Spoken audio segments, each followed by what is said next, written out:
Hello friend, मेरा नाम है अखिलेश और आपका स्वागत है हमारे यूट्यूब चैनल एग्जाम गुरु अखिलेश में। पहला क्वेश्चन है, निम्नलिखित में से लाउड स्पीकर के आविष्कारक कौन थे? तो यहां पर सही आंसर हो जाएगा आपके होरेस शॉर्ट, ऑप्शन नंबर डा यहां पर सही आंसर हो जाएगा। अगला क्वेश्चन देख लेते हैं। ये रहा आपकी स्क्रीन पर, आपसे पूछा गया है किस वैज्ञानिक उपकरण को कृत्रिम मौसम उत्पन्न करने के लिए प्रयोग किया जाता है? तो यहां पर सही आंसर हो जाएगा आपका वैज्ञानिक उपकरण को जिसको कृत्रिम मौसम उत्पन्न करने के लिए प्रयोग किया जाता है साइटोट्रॉन, ऑप्शन नंबर बी यहां पर सही आंसर हो जाएगा। अगला क्वेश्चन देख लेते हैं। ये रहा आपकी स्क्रीन पर, आपसे पूछा गया है मार्च 2013 में भारत के 3 राज्यों में उच्च न्यायालय की स्थापना की गई एक साथ, ठीक है। निम्न में से कौन सा एक राज्य इस सूची में शामिल नहीं है?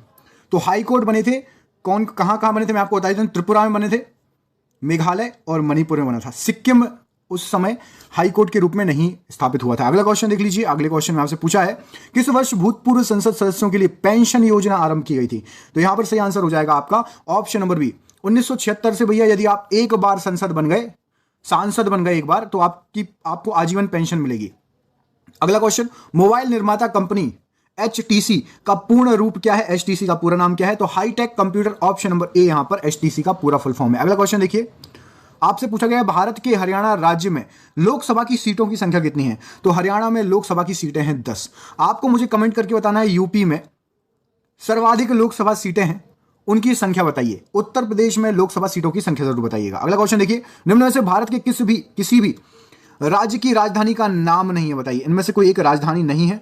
यहां पर क्या सही आंसर हो जाएगा? भैया शिलोंग भी है, बेंगलोर भी है, दिसपुर भी है, बनारस आपकी राजधानी नहीं है। बनारस नहीं है तो फिर यूपी की राजधानी और क्या है? बनारस पड़ता है यूपी में, तो यूपी की राजधानी कमेंट करके जरूर बताइएगा। अगला प्रश्न आपसे पूछा गया है उत्तरी भारत में स्थित हरियाणा राज्य का कौन सा जिला बुनकरों का शहर के नाम से प्रसिद्ध है? तो बुनकरों का शहर कहा जाता है आपका पानीपत, ऑप्शन नंबर यहां पर सी बिल्कुल सही आंसर हो जाएगा। अगला क्वेश्चन देख लीजिए। ये आपकी स्क्रीन पर, आपसे पूछा गया है राजदूत नामक मोटरसाइकिल जिसका प्रोडक्शन भारत में वर्ष 1983 से 1989 तक हुआ था, निम्नलिखित में से किस कंपनी की मोटरसाइकिल थी? राजदूत आपको पता होगा, सबसे पहले राजदूत ही चलती थी, सबसे पहली मोटरसाइकिल कई लोगों के पास आपने देखी भी होगी, आपके दादा पापा लोगों के समय में। तो यहां पर सही आंसर क्या हो जाएगा? यहां पर सही आंसर है यामाहा की थी वो राजदूत, ऑप्शन नंबर डी यहां पर सही आंसर हो जाएगा। अगला क्वेश्चन देखिए। चलिए आपसे क्वेश्चन पूछता हूं, आपको कमेंट करके बताना है। आप मुझे बताइए, एक पुरानी मोटरसाइकिल चलती थी, चलिए हाँ बता दीजिए, अभी भी चलती है, डिस्कवर किस कंपनी की मोटरसाइकिल है? इनमें से डिस्कवर किस कंपनी की मोटरसाइकिल है बताइए कमेंट करके, ठीक है।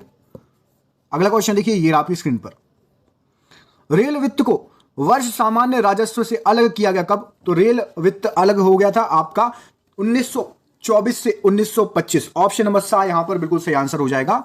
अगला क्वेश्चन देखिए, ये आपकी स्क्रीन पर, आपसे पूछा गया है भारत में चलने वाली ट्रेन विवेक एक्सप्रेस निम्न में से किस विशेषता के कारण प्रसिद्ध है? तो जो विवेक एक्सप्रेस है, ये भारत की सबसे लंबी दूरी तय करने वाली ट्रेन है, ऑप्शन नंबर सी बिल्कुल सही आंसर हो जाएगा। अगला क्वेश्चन, ये आपकी स्क्रीन पर, रेड इंडियन नामक विश्व का एक प्रसिद्ध जनजाति निम्न में से किस देश में पाई जाती है? तो रेड इंडियन नामक जो आपकी जनजाति है वो पाई जाती है कनाडा में, ऑप्शन नंबर यहां पर बी बिल्कुल सही आंसर हो जाएगा। अगला क्वेश्चन देख लीजिए। ये आपकी स्क्रीन पर, जिस प्रकार उत्तर भारत में चलने वाली गर्म हवाओं को लू कहा जाता है, उसी प्रकार अयाला किस देश में चलने वाली गर्म हवाएं हैं? तो यहां पर सही आंसर क्या हो जाएगा? यहां पर सही आंसर है आपका फ्रांस में। जैसे हमारे यहां लू चलती है, वहां पर अयाला। यदि आप फ्रांस में जाओ, कोई बोले भैया अयाला चल रही है, तो प्याज रख लेना अपनी जेब में। अच्छा, आप लोगों में से किन किन के घर वाले ये बोलते हैं कि भैया बाहर निकल रहे हो गर्मी में तो जेब में प्याज रख लेना। एक तत्व के परमाणु की वह क्षमता जिससे वह इलेक्ट्रॉन जोड़ी को अपनी ओर आकर्षित करती है क्या कहलाती है? तो यहां पर सही आंसर क्या हो जाएगा इस क्वेश्चन का सही आंसर है आपका विद्युत ऋणात्मकता, बिल्कुल सही आंसर हो जाएगा। अगला क्वेश्चन देख लीजिए। ये आपकी स्क्रीन पर, आपसे पूछा गया है सेबी के नाम से प्रसिद्ध भारतीय प्रतिभूति एवं विनिमय बोर्ड की स्थापना 12 अप्रैल डैश को हुई थी। अब रिक्त स्थान भरिए, तो भैया रिक्त स्थान भरते भरते 1988 पे पहुंच जाओ, ऑप्शन नंबर सी सही आंसर हो जाएगा। 12 अप्रैल 1988 में सेबी। अगला क्वेश्चन, निम्न में से कौन सा सिद्धांत या अधिकार आयरलैंड के संविधान से लिया गया है? तो आयरलैंड से लिया गया है आपका नीति निर्देशक तत्व, ऑप्शन नंबर बी यहां पर सही आंसर हो जाएगा। अगला क्वेश्चन देख लीजिए। अगले क्वेश्चन में पूछा गया पंचतंत्र का फारसी अनुवाद यार ए दानिश नाम से किसके द्वारा किया गया? तो यार ए दानिश नाम से यहां पर सही आंसर हो जाएगा, option number Hussain Faiz, option number A यहां पर सही आंसर हो जाएगा। अगला क्वेश्चन देख लीजिए। अगले क्वेश्चन में आपसे पूछा है एंटोविनाम ल्यूवेनहॉग को निम्न में से किसकी खोज के लिए जाना जाता है? तो भैया इन्होंने खोज की थी, ऑप्शन नंबर बी जीवाणु, यहां पर बिल्कुल सही आंसर हो जाएगा। अगला क्वेश्चन देख लीजिए। आपसे पूछा गया है पूर्ण सूर्य ग्रहण हमेशा एक विशेष दिन पर ही होना संभव होता है, वह दिन कौन सा होता है? तो यहां पर सही आंसर हो जाएगा आपका ऑप्शन नंबर ए, अमावस्या। पूर्ण सूर्य ग्रहण अमावस्या को होता है, याद रखिएगा। अगला क्वेश्चन देखिए, ध्यानचंद पुरस्कार जो कि खेल क्षेत्र में प्राप्त की गई जीवन भर की उपलब्धियों के लिए दिया जाता है के अंतर्गत कितनी राशि दी जाती है? तो ध्यानचंद पुरस्कार के अंतर्गत आपको दी जाती है 5 लाख रुपए। ऑप्शन नंबर सी सही आंसर हो जाएगा, ठीक है। मेजर ध्यानचंद्र किस खेल से संबंधित थे? कमेंट करके थोड़ा बताओ, मेजर ध्यानचंद्र जो है वो किस खेल से संबंधित थे? अगला क्वेश्चन देखिए, किस देश की संसद को स्टोर्टिंग नाम से जाना जाता है? तो यहां पर सही आंसर हो जाएगा आपका नॉर्वे की संसद है स्टोर्टिंग, ठीक है। अगला क्वेश्चन देखिए, विश्व में पाया जाने वाला सबसे लंबा पशु निम्न में से कौन सा है? तो सभी को पता है भैया, बोलते भी हैं, अरे भाई क्या खा रहे हो, जिराफ जैसे लंबे होते जा रहे हो। ऑप्शन नंबर बी जिराफ यहां पर सही आंसर हो जाएगा। अगला क्वेश्चन देखिए, चंद्रमा पर भारत द्वारा भेजा गया प्रथम मिशन चंद्रयान-1 था, जिसे 22 अक्टूबर डैश को प्रक्षेपित किया गया। बताइए, चंद्रमा पर भेजा गया चंद्रयान-1, ये तो रटे होने चाहिए भैया, भारत के खास तौर पर मिशन। ऑप्शन नंबर सी 2008 में भेजा गया था, याद रखना। अगला क्वेश्चन देखिए, चंद्रमा पर यान भेजने वाला विश्व का छठा देश भारत था। निम्न में से कौन सा देश है जो प्रथम 5 देशों की सूची में शामिल नहीं है? मतलब एक ही बार उसने कुछ नहीं भेजा। तो भैया ऑस्ट्रेलिया ने कुछ नहीं भेजा, बाकी ये तीनों भेज चुके हैं चंद्रमा पर। अगला क्वेश्चन देखिए, ये आपकी स्क्रीन पर, मनुष्य के शरीर में छोटी आंत की लंबाई कितनी होती है? तो छोटी आंत कितनी लंबी होती है? 7 मीटर। नाम छोटे लेकिन दर्शन बड़े हैं इनके, है ना। अगला क्वेश्चन देखिए, रुधिर के बारे में, रुधिर में ग्लूकोज की मात्रा का बढ़ना कौन सा रोग कहलाता है? तो भैया आप कहते हैं अपन मधुमेह हो गया, शुगर के मरीज हो गए भैया, ग्लूकोज बढ़ रहा है। अगला क्वेश्चन देखो, ये आपकी स्क्रीन पर आपसे पूछा गया है, निम्न में से किसका प्रयोग बैटरी बनाने में किया जाता है? तो बैटरी बनाने में ऑप्शन नंबर ए जिंक का प्रयोग किया जाता है, याद रखना। अगला क्वेश्चन देखो, बहुत इंपॉर्टेंट है, कई बार पूछा गया है, आप में से कई लोगों को याद भी होगा। एक अश्वशक्ति मतलब 1 हॉर्स पावर बराबर कितने वॉट होता है? इतनी बार ये एग्जाम में है ना, हर बार आता रहता है। ऑप्शन नंबर बी 746 वॉट, याद रखना। अगला क्वेश्चन देखिए, ये आपकी स्क्रीन पर, वायुमंडल के दाब में होने वाले परिवर्तन को किसके द्वारा मापा जाता है? तो सही आंसर हो जाएगा वायुमंडलीय दाब को बैरोमीटर द्वारा, ऑप्शन नंबर ए बिल्कुल राइट आंसर हो जाएगा, नापा जाता है। अगला क्वेश्चन देखिए, ना बोलने वाली मूक फिल्मों के आविष्कारक निम्न में से कौन है? तो यहां पर सही आंसर क्या हो जाएगा? ऑप्शन नंबर लुई ली प्रिंस, ऑप्शन नंबर डी यहां पर सही आंसर हो जाएगा। अगला क्वेश्चन देखिए, ये आपकी स्क्रीन पर आपसे पूछा गया है, आधुनिक आवर्त सारणी में कितने आवर्त एवं समूह होते हैं? तो 30 पढ़ लिए थे, 31वां क्वेश्चन कहलाएगा, है ना। तो यहां पर सही आंसर क्या हो जाएगा? आपका राइट आंसर हो जाएगा यहां पर ऑप्शन नंबर ए 7 आवर्त और 18 समूह, बिल्कुल सही आंसर हो जाएगा। अगला प्रश्न देखिए, मेंडलीव की आवर्त सारणी है जो तत्वों के किस चीज पर आधारित है? जो ऑप्शंस दिए गए हैं, तो इनमें से आधारित है भैया द्रव्यमान पर, ऑप्शन नंबर बी बिल्कुल सही आंसर हो जाएगा इस क्वेश्चन के लिए। अगला क्वेश्चन देख लेते हैं। अगला क्वेश्चन ये आपकी स्क्रीन पर आपसे पूछा गया है, अष्टक का सिद्धांत किस वैज्ञानिक ने के द्वारा प्रतिपादित किया गया? तो अष्टक का सिद्धांत यहां पर सही आंसर हो जाएगा आपका option number A Newlands, option number A बिल्कुल सही आंसर हो जाएगा। अगला क्वेश्चन देख लीजिए, ये आपकी स्क्रीन पर आपसे पूछा गया है, तत्वों को व्यवस्थित करने का पहला प्रयास किस वैज्ञानिक द्वारा किया गया? तो सही आंसर हो जाएगा आपका डॉबेराइन ने सबसे पहले जो है प्रयास किया था, लेकिन सफल नहीं हो पाए। अगला क्वेश्चन देखिए, डॉबेराइन के 3 तत्वों के वर्गीकरण समूह को क्या कहा जाता है? तो यहां पर सही आंसर हो जाएगा ऑप्शन ट्रिक, ट्रिक बोलते हैं उनको, ठीक है, ट्रिक नहीं ट्रिक। अगला क्वेश्चन देखिए, इनमें से किसने तत्वों के वर्गीकरण का प्रयास किया ही नहीं?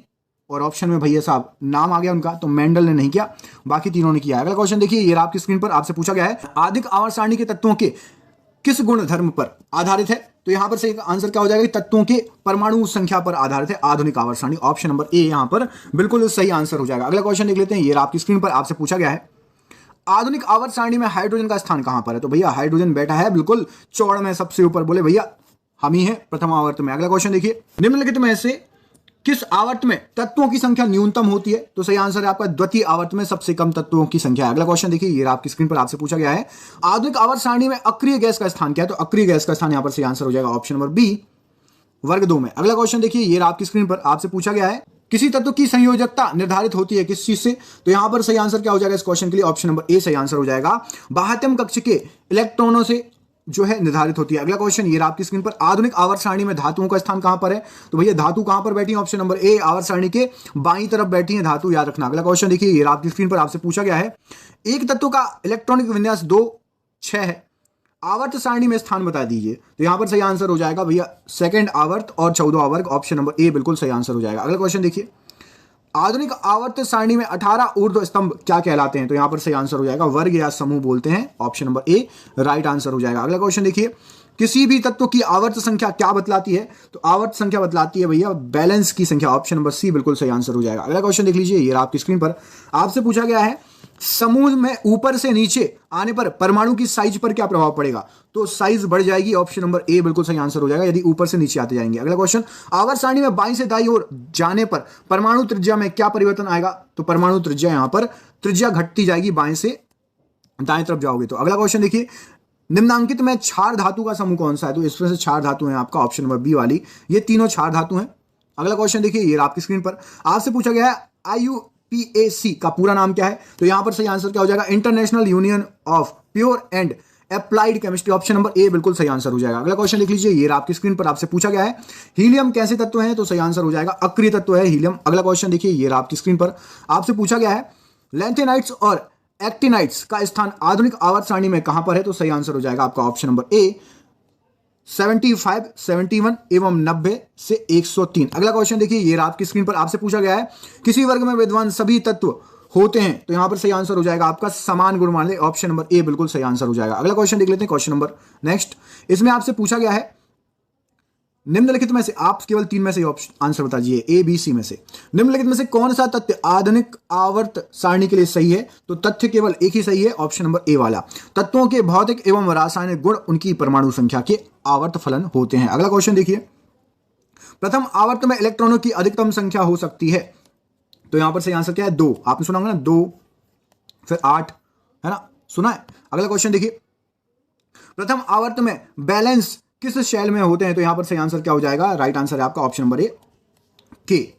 अगला क्वेश्चन देखिए, ये आपकी स्क्रीन पर आपसे पूछा गया है, एक तत्व की परमाणु संख्या 17 है, इसका इलेक्ट्रॉनिक विन्यास बताइए। तो 17 में कैसा कैसा हो जाएगा आपको पता होना चाहिए। तो भैया 2, 8 उसके बाद 7, ठीक है, ऑप्शन नंबर बी बिल्कुल सही आंसर हो जाएगा। अगला क्वेश्चन देखिए, ये आपकी स्क्रीन पर आपसे पूछा गया है, किसी तत्व का इलेक्ट्रॉनिक विन्यास 2, 8, 8 है, इसकी निम्न में से किस तत्व के साथ रासायनिक समानता होगी? तो सही आंसर क्या हो जाएगा? ऑप्शन नंबर सी यहां पर बिल्कुल राइट आंसर हो जाएगा। अगला क्वेश्चन देखिए, ये आपकी स्क्रीन पर आपसे पूछा गया है, किसी वर्ग विशेष के सभी तत्वों के संयोजी इलेक्ट्रॉन की संख्या होती है? तो यहां पर सही आंसर हो जाएगा ऑप्शन नंबर ए समान होती है।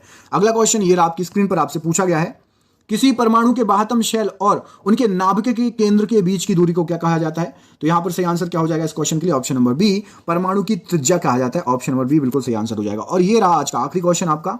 इसमें पूछा गया है, निम्नलिखित में से कौन सा वाक्य आधुनिक आवर्त सारणी के लिए डैश है? बताइए क्वेश्चन। तो यहां पर सही आंसर हो जाएगा केवल एक, कौन सा? हीलियम का स्थान वर्ग 2 में है, ठीक है, बस बाकी ये तीनों गलत है, ठीक है, याद रखिएगा। अगला क्वेश्चन सरप्राइज क्वेश्चन आपके लिए, बताइए क्या आंसर इस क्वेश्चन का सही हो जाएगा। इस क्वेश्चन का आंसर कमेंट करके कमेंट बॉक्स में दीजिएगा। इंतजार करूंगा आपके कमेंट का। देखते हैं कितने लोगों से इस क्वेश्चन का आंसर बनता है। इनमें से कौन अधात्वी अभिलक्षण को प्रदर्शित करेगा? बहुत बहुत धन्यवाद आपका वीडियो देखने के लिए। अच्छा लगा हो तो दोस्तों को शेयर जरूर करिए। बहुत बहुत धन्यवाद।